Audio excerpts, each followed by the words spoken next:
Pada pertemuan kali ini kita akan membahas klasifikasi konstitusi. Bisa diartikan macam-macam konstitusi secara umum.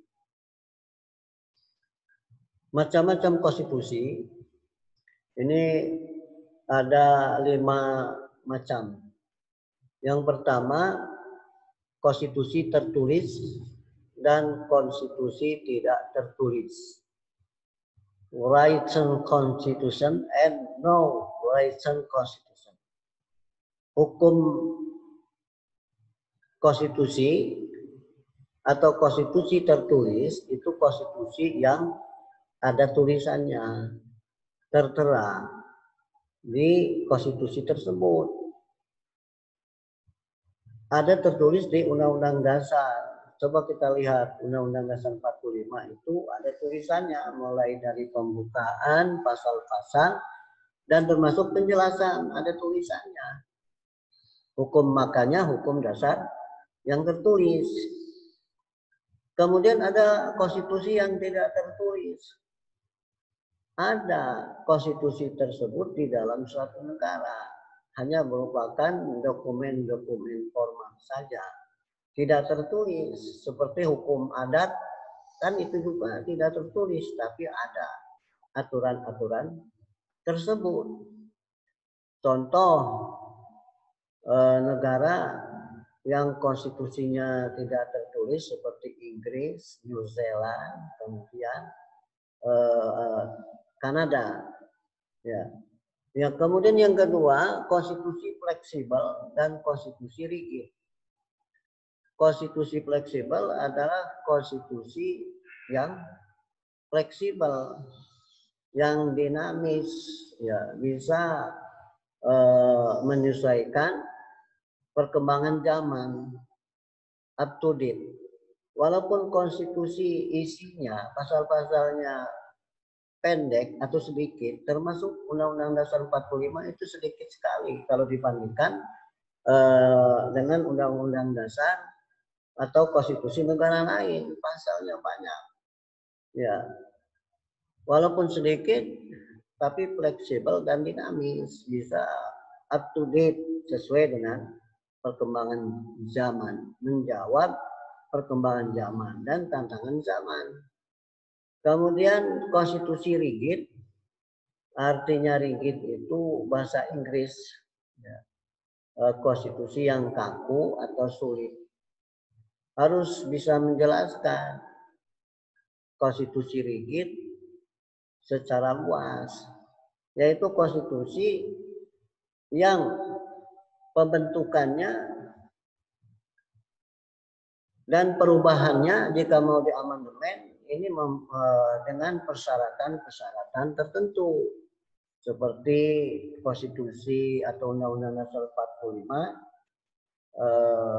pembentukan, ya, penetapan oleh MPR itu harus dihadiri DPR sekian persen, 2/3%. Kemudian nanti setelah diamandemen juga itu harus disahkan juga oleh sejumlah 2/3 dari jumlah DPR yang ada di MPR. Ya, tidak semudah itu. Ya. Kalau konstitusi yang mudah, yang fleksibel memang ada, ya, tapi sedikit negara yang menganut konstitusi Undang-Undang Dasar itu fleksibel sehingga mudah membentuknya, kemudian mengamandemennya, ya, dengan mudah sekali. Tetapi ini sedikit sekali yang ada. Kemudian yang ketiga, konstitusi derajat tinggi dan konstitusi tidak derajat tinggi. Konstitusi derajat tinggi maksudnya kedudukannya itu tinggi, ya, paling di atas sekali, ya, itu ada susunan yang paling tinggi, Undang-Undang Dasar 45, ya, kemudian di bawahnya, ya, MPR dan sebagainya, ya. Jadi ketentuannya dia posisi yang paling tinggi sekali. Nah, yang dikatakan supremasi konstitusi. Ya. Kemudian juga konstitusi tidak derajat tinggi. Nah, ini konstitusi seperti atau sama dengan undang-undang saja, tapi sedikit juga yang dianut dalam satu negara. Kemudian konstitusi serikat dan konstitusi persatuan. Nah, konstitusi negara serikat seperti Amerika itu konstitusinya berbeda dengan konstitusi negara kesatuan seperti Indonesia. Karena kalau negara serikat federal itu ada negara dalam negara. Ya, aturan konstitusinya negara pusat dengan negara bagiannya itu ada kesamaan dan ada perbedaan. Ya. Kemudian kalau negara kesatuan seperti Indonesia itu undang-undang dasarnya dari pusat sampai daerah itu sama, menggunakan Undang-Undang Dasar 45, hanya yang membedakan nanti pengaturan undang-undangnya, ya, beda dengan undang-undang dasarnya. Kemudian konstitusi sistem pemerintahan presidensil dengan konstitusi sistem pemerintahan parlementer. Kalau membahas ini, Anda harus tahu dulu sistem pemerintahan presidensil itu apa, sistem pemerintahan parlementer itu apa. Harus tahu tanda-tandanya atau ciri-cirinya. Lihat di sini. Negara-negara ada yang menganut sistem pemerintahan kekuasaan, separation of power, ya, pemisahan kekuasaan. Ada juga yang menganut pembagian kekuasaan, istilahnya distribusi of power, ya, atau division of power. Ya, kalau pemisahan kekuasaan murni antara legislatif, eksekutif, dan yudikatif itu tugas-tugasnya sangat berbeda, ya.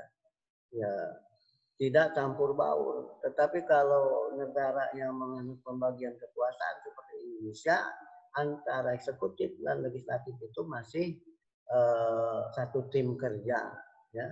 Jadi masih campur baur. Sistem pemerintahan negara, ada sistem pemerintahan yang sifatnya presidensil. Ciri-cirinya apa? Kepala negara sebagai eksekutif atau kepala pemerintahan termasuk presiden. Nah, jadi eksekutif kepala pemerintahannya adalah presiden. Pemerintah tidak bertanggung jawab kepada parlemen atau DPR. Jadi seperti di Amerika, pemerintahan dan DPR sejajar, sama-sama kuat. Menteri-menteri diangkat atau bertanggung jawab kepada presiden, namanya hak prerogatif presiden. Eksekutif dan legislatif sama-sama kuat. Kemudian sistem pemerintahan parlementer, kepala negara tidak berkedudukan sebagai kepala pemerintahan karena ia lebih bersifat simbol nasional pemersatu bangsa. Yang kepala kekuasaannya eksekutif itu adalah Perdana Menteri PM. Nah, kalau ada Perdana Menteri berarti dia sistem pemerintahannya parlementer seperti Inggris, ya, dan lain-lain negara. Pemerintahan dilakukan oleh menteri-menteri dipimpin oleh Perdana Menteri. Kabinet bertanggung jawab kepada dan dapat dijatuhkan oleh parlemen melalui mosi tidak percaya. Karena itu kedudukan eksekutif kabinet lebih rendah dan lebih rendah dari parlemen. Demikian, semoga paham dan maklum.